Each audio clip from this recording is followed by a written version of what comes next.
इस पार्ट में हम ब्लास्टोसिस्ट बनने से लेकर रोपण तक की प्रक्रिया को जानेंगे। क्या आप जानते थे कि युग्मनज का लिंग निषेचन के समय ही तय हो जाता है? अगर अंडाणु को एक्स क्रोमोसोम वाले शुक्राणु द्वारा निषेचित किया जाता है तो बनने वाले युग्मनज में XX क्रोमोसोम होते हैं और वह एक स्त्री के रूप में विकसित होगी।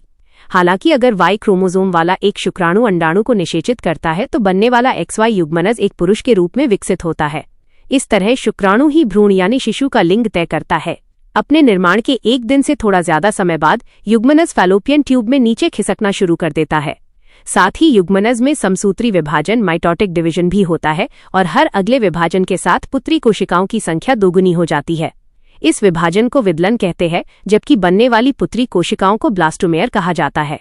निषेचन के लगभग 3 दिन बाद युग्मनज में लगभग 8 से 16 कोशिकाएं होती हैं और इसे मोरूला कहा जाता है। 2 दिनों के बाद मोरूला गर्भाशय में नीचे उतरता है और खुद को एक ब्लास्टोसिस्ट में बदल लेता है। ये एक खोखली गेंद होती है जो लगभग 100 ब्लास्टोमेयर से बनी होती है, जो 2 परतों में व्यवस्थित होती है। बाहरी परत, जिसे ट्रोफोब्लास्ट कहते हैं, आखिर में ये प्लेसेंटा बनाती है, जबकि आंतरिक परत, जिसमें इनर सेल मैस नामक कोशिकाओं का एक समूह होता है, अंततः विभेदित होकर भ्रूण एम्ब्रियो बनाती है। दिलचस्प बात यह है कि ब्लास्टोसिस चरण में युग्मनज, जिसे अब भ्रूण कहा जाता है, गर्भाशय से जुड़ जाता है, क्योंकि ट्रोफोब्लास्ट बाहर की ओर बढ़ता है और गर्भाशय की आंतरिक परत एंडोमेट्रियम में प्रवेश करता है। जवाब में एंडोमेट्रियल कोशिकाएं विभाजित होती हैं और ब्लास्टोसिस्ट को घेरना शुरू कर देती हैं।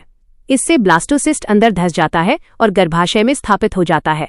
एक बार स्थापित होने के बाद गर्भावस्था शुरू हो जाती है।